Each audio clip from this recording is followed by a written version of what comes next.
Hello everyone, welcome back to my channel is Renaissance.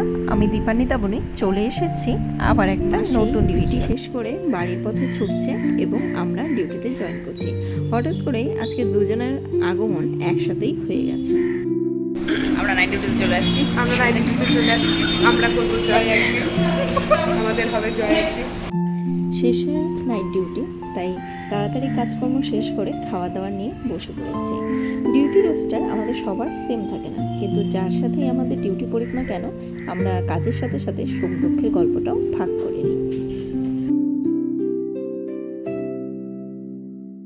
রাত গড়িয়ে সকাল, ছুটলাম মামাবাড়ির উদ্দেশ্যে বুনুকে আনতে।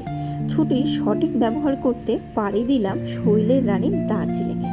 হাতের কাছে যত বন্ধের পেয়েছি ঝুড়িতে ভরে নিয়ে দিলাম দৌড়। দার্জিলিং যাওয়ার জন্য 3টে অপশন আপনার কাছে রয়েছে: বাস 110 টাকা ভাড়া, বুলেরো 250 টাকা ভাড়া এবং টয় ট্রেন, যেটা মাসখানেক বুকিংয়ের প্রসেস। তেনজিং নরওয়েতে টিকিট কেটে 10টা 15 নাগাদ বাসে বসলাম। মনে রাখবেন, একজন 4টের বেশি টিকিট কাটতে পারবেন না। ছোটদের নজিয়া টেন্ডেন্সি থাকলেও এবার কিন্তু কারোরই কিছু হয়নি। বাসে ঠিক যতগুলি সিট রয়েছে ঠিক ততগুলোই মানুষ, চড়াইতে কোনো সমস্যাই নেই। নার্সিং পড়ার সময় কমিউনিটি পোস্টিংয়ে রাস্তা ধরে গাড়ি এগোতে লাগলো পাহাড়ের উদ্দেশ্যে। দুর্গামী হওয়ায় মাঝ রাস্তাতে খানিকের জন্য থামলেও পৌঁছতে কিন্তু আমাদের সময় লেগেছিল 4 ঘন্টা।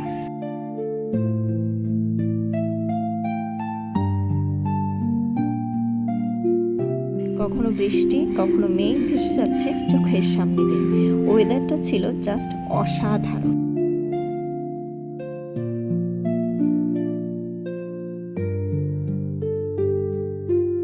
আমরা কিন্তু দার্জিলিংয়ে পাড়ি দিয়েছি অফ সিজনে, তবু এত সুন্দর ওয়েদার আর সজ্জিত বাড়িগুলো দেখে আরও মন ভরে যাচ্ছে।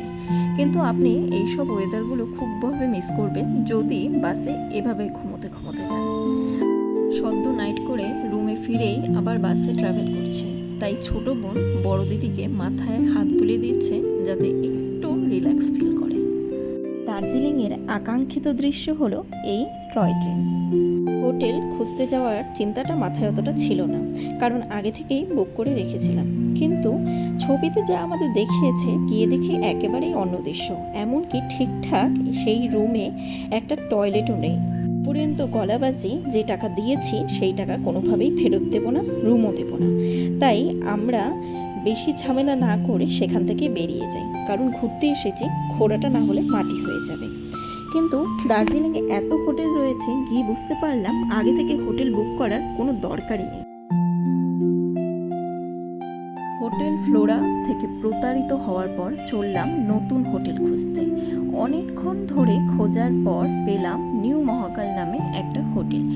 সুন্দর যত্ন আপ্যায়ন করে আমাদের রুম দেখানো হলো এবং সব কথাবার্তা বলে জিনিসপত্র রুমে রেখে চললাম খাওয়া দাওয়ার উদ্দেশ্যে।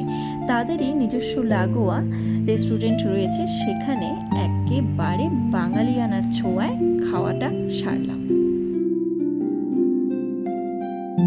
ভুরিভোজটা ভালো রকমভাবে করে চললাম হোটেলের উদ্দেশ্যে। দুটো একদম পাশাপাশি লাগোয়া। এটা কোনো প্রমোশন শ্যুট নয়, আমি যা দেখেছি তাই আপনাদের ডিটেলসে জানাচ্ছি। আমাদের রুমটা ছিল ফার্স্ট ফ্লোরে। তো আমরা 6 জন ছিলাম, একটাই রুম নিয়েছিলাম। আমাদের পড়েছিল 3000 টাকা একদিনের জন্য এবং পরের দিন সকাল 11টার মধ্যে চেক আউট করার টাইম। যদি আপনি পুরো দার্জিলিংটা ঘুরে বেড়াতে চান কিন্তু লাগেজ নিয়ে আপনি যেতে পারছেন না, তাদের দায়িত্বে আপনি লাগেজটা রেখে যেতে পারেন, সেটা তারা দায়িত্ব সহকারে রেখেও দেবে। এবং রুমটা ভীষণই বড় ছিল এবং সুন্দর ছিল। সেখানে 2টো বেড ছিল আমাদের 6 জনের জন্য, একদম এনাফ। সেখানে টিভি থেকে ইলেকট্রিক কেটেল এবং এক্সট্রা ব্ল্যাঙ্কেট সবটাই সেখানে রাখা ছিল। আর সব থেকে বড় কথা, ওয়াশরুমে গিজারেরও ব্যবস্থা ছিল এবং যথেষ্ট পরিষ্কার এবং পরিচ্ছন্ন। আরও যেটা সব থেকে বলার বিষয়, এই হোটেলের প্রত্যেকটা স্টাফ থেকে শুরু করে রিসেপশনিস্ট এবং ম্যানেজার, প্রত্যেকের ব্যবহার অসাধারণ। সবশেষে বলবো, এক জায়গা থেকে প্রতারিত হয়ে আসার পর তারপরে এরকম ব্যবহার পাবো আমরা আশাই করিনি। হালটা প্রায় ছেড়েই দিয়েছিলাম। টেস্ট করার নামে কতক্ষণ কোরিওগ্রাফি করলাম এবং ভিডিও বানিয়ে সবাইকে সান্ত্বনা করে বেরিয়ে পড়লাম রেডি হয়ে ময়েল রোডের উদ্দেশ্যে। এবং রাস্তায় এত ভিড় দেখে আমি ভাবছিলাম আমরা কি সত্যিই অফ সিজনে এসেছি। এই সময় আপনার সোয়েটার পরার দরকার নেই, কিন্তু হালকা হালকা ঠান্ডা তবে লাগছিল। যদি আপনি সহ্য করতে পারেন তাহলে ঠিক আছে, আর যদি না পারেন তাহলে আপনাকে সোয়েটার অবশ্যই বহন করতে হবে। কথায় রয়েছে না, আপনি যা চাইবেন তাই পাইবেন। ব্যাপারটা হচ্ছে ওরকম। মল রোডে এমন কোনো দোকান নেই যে আপনি কোনো কিছু খুঁজে পাবেন না, কিন্তু কোনো কিছুতেই বিশ্বাস করুন হাত দেওয়ার উপায় আমাদের ছিল না। এক একটা জিনিস এত দামি এবং এখানকার চা বা কফি খেতে হলেও আপনাকে 100-র বেশি পেমেন্ট করতেই হবে। তো আমরা যেহেতু এতজন ছিলাম তার দিকে আর এগোইনি, কিন্তু এই দোকানটা থেকে কিছুতেই চোখ ফেরাতে পারছি না। আর এখানে দেখো নটরাজের মূর্তিটা কি সুন্দর। এটা নাকি মল রোডের বেশ ফেমাস প্লেস। আমি দেখে অবাক হয়ে গিয়েছিলাম এত লাইনের ভিড় দেখে, তো একটা ছবি তুলতে পেরেছি। শেষে মল রোড থেকে বেরিয়ে আমরা চলে গেলাম এই রোডের ধারে চা খেতে। পার হেড 10 টাকা কি 20 টাকা পড়েছিল। তার সাথে লাগোয়া ছোট ছোট কিছু দোকান রয়েছে। দেরি করে যেহেতু খাওয়া দাওয়াটা সেরেছি, তাই বেশি কিছু না খেয়ে মোমো চাউমিন এসব খেয়েই রাতে শুতে চলে এসেছি। পরদিন আবার ভোর ভোর বেরোতে হবে গাড়ি করে বাইরে ঘুরতে যাওয়ার জন্য। আজ তবে আসি।